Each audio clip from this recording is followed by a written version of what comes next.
माँ का मायका। दिव्या की शादी राघव के साथ हुई थी। दिव्या और राघव एक दूसरे के साथ बहुत खुशी खुशी रहा करते थे। दिव्या एक मध्यम वर्गीय परिवार की लड़की थी, लेकिन दिव्या की सास अनीता जी का मायका काफी पैसे वाला था और अनीता जी अपने पैसे वाले मायके की वजह से काफी घमंड भी किया करती थी। एक दिन सुबह के वक्त, मम्मी जी मैं सोच रही थी अपने मायके जाकर आ जाती हूँ, बहुत दिन हो गया है ना। हाँ मम्मी, पूरा 1 साल हो गया है दिव्या को अपने घर गए। कुछ दिन रहेगी तो उसका मन बदल जाएगा। हाँ हाँ, क्यों नहीं बेटा, आराम से अपने मायके जाकर आओ। अरे भाई, लड़कियों को अपने मायके जाना भी चाहिए, वो भी तो तुम्हारा घर है, जरूर जाओ बेटा। ठीक है दिव्या, मैं 2 दिन बाद की टिकट करवा लेता हूँ, तुम्हें छोड़कर आ जाऊंगा। अरे तुम्हें जाने की क्या जरूरत है बेटा, बहू खुद भी तो जा सकती है ना, ट्रेन में बैठ कर ही तो जाना है। लेकिन मम्मी अच्छा थोड़ी ना लगेगा, इतने दिनों बाद दिव्या अपने घर जाएगी, वो भी अकेले। अरे ठीक है ना बेटा, तुम क्यों अपनी छुट्टी खराब कर रहे हो बिना बात के। इन छुट्टियों को कभी इमरजेंसी के लिए बचा कर रखो, काम आएंगी। और बहू का क्या है, 2 दिन मायके जाकर वापस आ जाएगी। कोई बात नहीं राघव, मम्मी जी ठीक कह रही हैं, बेकार में ही मुझे लाने छोड़ने में आपकी छुट्टियां खराब हो जाएंगी। वैसे बहू, तुम्हारा भाई भी तो तुम्हें लेने आ सकता है। शादी के बाद तो बेटियों को लेने अक्सर उनके भाई ही आते हैं। तुम्हारी मम्मी ने नहीं बताया तुम्हें?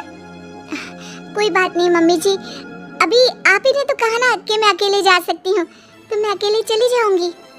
अरे बहू, कहीं ऐसा तो नहीं ना कि किराए के पैसों की वजह से तुम्हारा भाई तुम्हें लेने नहीं आ रहा। तुम्हारे मायके वाले सोच रहे होंगे कि बिना बात का खर्चा जो हो जाएगा उनका। मम्मी, आप दिव्या से ऐसे क्यों कह रही हैं? अरे तो इसमें गलत क्या कह रही हूँ भाई, पैसों की चिंता सबको होती है। नहीं नहीं मम्मी, ऐसी कोई बात नहीं है। मेरे घर वाले मेरे किराए के पैसे तो कम से कम खर्च कर ही सकते हैं। 2 दिन के बाद दिव्या अकेले ही अपने मायके चली जाती है। उसके मायके जाने के बाद, राघव बेटा, तुम्हारी शादी ना हमने गलत घर में कर दी। अब क्या हुआ माँ? दिव्या से कोई शिकायत है क्या आपको? आपने मुझे उसके घर भी नहीं जाने दिया। अरे क्या करेगा वहाँ जाकर, जब भी जाता है ढंग के तोहफे तक नहीं देते वो लोग। वो तो ये भी नहीं जानते कि दामाद की खातिरदारी कैसे करनी चाहिए। मम्मी, आजकल के जमाने में कौन इन सब बातों के बारे में सोचता है? कभी तेरे पापा से पूछना, आज भी मेरे साथ जब मायके जाते हैं ना तेरी नानी के घर, तो पूछ कितनी खातिरदारी होती है उनकी वहाँ पर। और तोहफे तो इतने देती है तेरी नानी कि घर ही भर जाता है मेरा तो। लेकिन मम्मी, वो आपके मायके की परंपरा है ना, सब जगह ऐसा हो ये जरूरी तो नहीं। और हम दिव्या के घर वालों से ऐसी उम्मीद कैसे रख सकते हैं? अच्छा नहीं लगता मम्मी। ओफो, आजकल के लड़के ना शादी होते ही अपने पत्नी के साइड लेना शुरू कर देते हैं।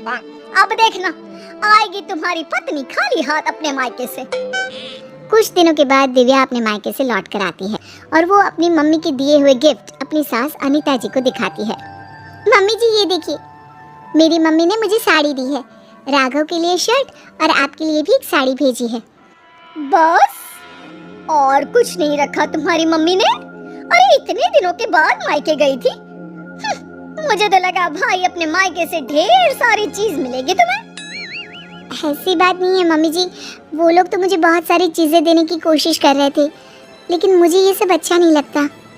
हाँ मम्मी, मैंने ही दिव्या से मना किया था, बिना बात के किसी से चीज लेना अच्छी बात नहीं है। तुम्हारी नानी होती ना बेटा तो मुझे कभी इस तरह नहीं आने देती। मेरे मायके की तो बात पूछो ही मत, जब भी जाती हूँ इतने सारे गिफ्ट मिलते हैं, क्या बताऊँ। बस मुझे तो कभी कुछ खरीदने की नौबत ही नहीं आई। कभी कोई साड़ी, कभी कोई सामान मैंने खुद के हाथों से इतने सालों में नहीं खरीदा। सब कुछ तुम्हारी नानी ने दिया है मुझे। मम्मी, अब वक्त बदल गया है, वो आपका मायका है, दिव्या का परिवार पूरी तरह से अलग है। हाँ मम्मी जी, और वैसे भी सबका परिवार एक जैसा नहीं होता ना, और मुझे मेरे परिवार से कोई शिकायत भी नहीं है। कुछ दिनों के बाद अनीता जी अपने मायके जाती है और जब वहाँ से लौट कर आती है तो बैग भर भर के गिफ्ट लेकर आती हैं। देखो बहू, इसे कहते हैं मायके से आना। अरे भाई, इतना सामान हो गया था कि क्या बताऊं। अरे वाह मम्मी जी, ये तो बहुत अच्छी बात है, आपको इतनी सारी चीजें मिली हैं। वही तो, और एक तुम्हारे मायके वाले हैं, ठीक से मिठाई भी नहीं भेज सकते बेटी के ससुराल वालों के लिए। मम्मी जी, आप ऐसा क्यों कह रही हैं? देखो तो सही बहू, मेरी माँ ने पूरे 5 डब्बे रखे मिठाई के। इसे कहते हैं बेटी को विदा करना।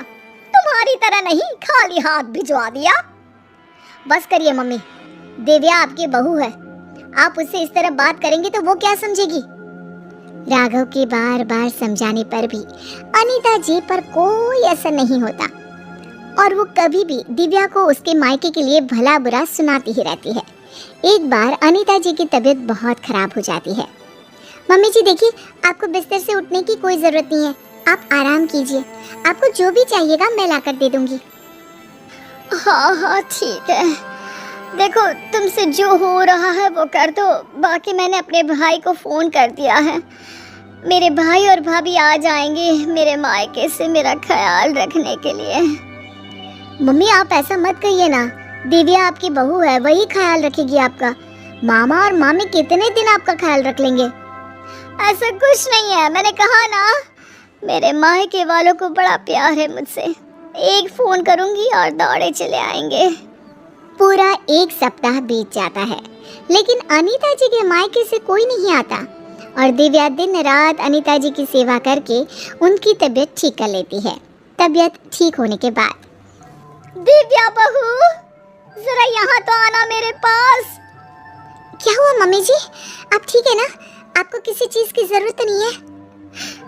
बहू मुझे माफ कर दो, मैं हमेशा अपने मायके का घमंड करके तुम्हें उल्टा सीधा सुनाती रही, लेकिन फिर भी तुमने मेरी इतनी सेवा की।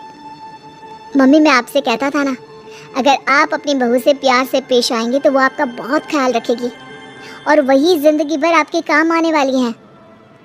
लेकिन मैंने तो अपनी बहू को हमेशा ताने मारे और फिर भी उसने मेरा इतना ख्याल रखा। मुझे माफ कर दोगी ना दिव्या? अरे मम्मी जी ऐसा मत कहिए, आप हमेशा मेरे मायके वालों को भला बुरा कहती रहती थी, लेकिन एक बात बताऊं, सबके घर वाले ना अलग अलग होते हैं, सबका अपना अपना नेचर होता है, लेकिन इसका मतलब ये नहीं कि मेरे मायके वाले मुझे प्यार नहीं करते और इसका मतलब ये भी नहीं कि आप मुझे प्यार नहीं करती, है ना सच?